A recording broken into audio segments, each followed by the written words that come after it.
कक्षा 11वीं भौतिकी का कुछ परिभाषा ऑब्जर्व करते हैं। ऊष्मीय प्रसार के बारे में समझते हैं। क्या बोल रहा है? ऊष्मीय प्रसार या तापीय प्रसार, जब किसी जो वस्तु है उसको हम ऊष्मा दे देते हैं। वस्तु जो है धातु का है, इसको हम ऊष्मा दे दिए और ऊष्मा देने से उसमें होता है प्रसार, फैलाव होता है। तो इसे ही हम कह दिए भैया ऊष्मीय प्रसार या तापीय प्रसार। रियल लाइफ में कुछ हम लोग बचपन में ऐसा गेम वगैरह खेलते थे, प्रैक्टिकल खेलते थे कि यार मोमबत्ती का एक ले लिए और एक रिफिल ले लिए जो ख़राब हो चुका है, और उसमें क्या करते थे, रिफिल को हम लोग किनारे से ऐसे आग लगा देते थे। ये किनारे से इसमें लगा दिए, ऊष्मा दे दिए, और ऊष्मा देने के बाद क्या करते थे हम, अगर इसको पकड़ के खींचे थोड़ा, उस प्लास्टिक के रिफिल को अगर थोड़ा खींचने का प्रयास करेंगे तो उसमें थोड़ा प्रसार होगा, फैलाव होगा।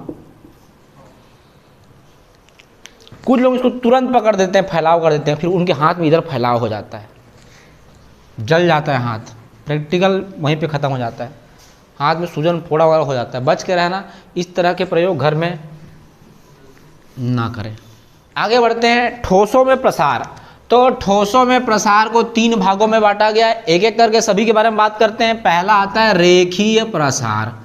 जब किसी ठोस पदार्थ या धातु को गर्म किया जाता है तो उसकी लंबाई में वृद्धि होती है, लंबाई में वृद्धि होगी। मतलब क्या?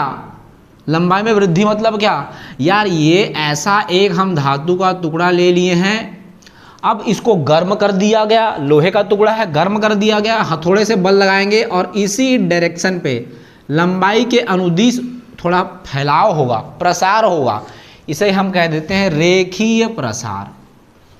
चलते हैं दूसरे पॉइंट की ओर, जो कि है क्षेत्रीय प्रसार। इस तरह के प्रसार में जब ठोसों को ऊष्मा दी जाती है तो उसमें जो प्रसार है क्षेत्रफल के दृष्टिकोण से समझना है उसको हमको। जैसे यहाँ पे लंबाई में वृद्धि हुई तो उधर क्षेत्रफल में वृद्धि होगी।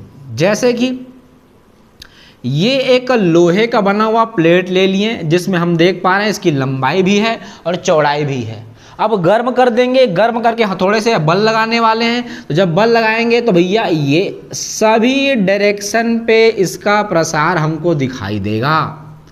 क्षेत्रफल, क्षेत्रफल और क्षेत्रफल 2 चीज़ों से मिलकर बना है, लंबाई गुणा चौड़ाई। तो लंबाई भी बढ़ गया, चौड़ाई भी बढ़ गया, उसको बोलते हैं प्रसार, फैलाव। लंबाई और चौड़ाई दोनों में।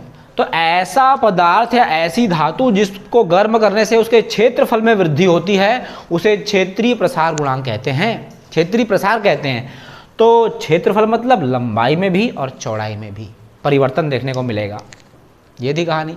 चलते हैं तीसरे पॉइंट की ओर, जो कि है आयतन प्रसार। आयतन प्रसार में क्या होता है, जब किसी ठोस को गर्म किया जाता है तो उसके आयतन में परिवर्तन होता है, आयतन में प्रसार होगा, इसे कह दिए आयतन प्रसार। उदाहरण की बात करें, आयतन की बात कर रहे हैं तो भैया ये ऐसा एक हम बना देते हैं, क्या, आयताकार लोहे का एक गुटका बना दिए जिसमें हम देख पा रहे हैं इसकी लंबाई भी है, चौड़ाई भी है और मोटाई भी है। ये ले लिए इसकी लंबाई, ये ले लिए इसकी चौड़ाई, ये देखो ये चौड़ाई ले लिए, ये लंबाई ले लिए। ये जो बच गया यहाँ पर इसको ऊंचाई बोलो या फिर इसको मोटाई बोल देते हैं। 3 चीज़ें हैं आयतन का फार्मूला में, 3 चीज़ें होती हैं, लंबाई गुणा चौड़ाई गुणा ऊंचाई। ये 3 चीज़ें हैं, तीनों से मिलकर के बनाइए। अब होता क्या है भाई, अब होता यह है कि इसको गर्म करेंगे तो कोई तो 2 फैलेगा, एक सिकुड़ेगा, सब नहीं फैल सकता। सब कैसे फैलेगा?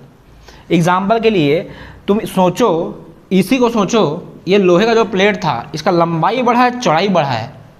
एक लोहे का प्लेट है जिस पे बल लगाते हैं तो लंबाई बढ़ेगा, चौड़ाई बढ़ेगा, लेकिन उसकी मोटाई तो कम हो जाएगी नहीं, कहीं तो कम होगा, कहीं तो कंप्रोमाइज़ होगा। कुछ लोगों को समझ नहीं आ रहा है। इसको एक अलग एग्जाम्पल से समझते हैं। जैसे कि भाई देखो कोई हमारे पास एक मिठाई ले आया हम लोग, ये मिठाई का साइज है, ये मिठाई का साइज है, और हम इसको हाथ से ऐसा पकड़ के दबाते हैं, तो दबाएंगे तो ये फैलेगा, इसकी लंबाई भी बढ़ेगी और चौड़ाई भी बढ़ेगा, लेकिन मोटाई तो कम हो जाएगा ना, फुल नंबर है वो भी बढ़ जाएगा। तो इस तुम्हारे हिसाब से मतलब अगर ये 100 ग्राम की मिठाई है, दबा दिए तो 150 ग्राम हो गया, लो ऐसा थोड़ी होगा यार, कोई तो कम होगा ना, कुछ बढ़ेगा तो कुछ तो कम होगा। तो आई थिंक समझ में आ रहा है। आयतन प्रसार गुणांक में कोई दो बढ़ने वाला है, एक घटने वाला है, कोई दो बढ़ेगा एक घटेगा, कुल मिला के प्रसार हमको देखने को मिलेगा। ये थी कहानी।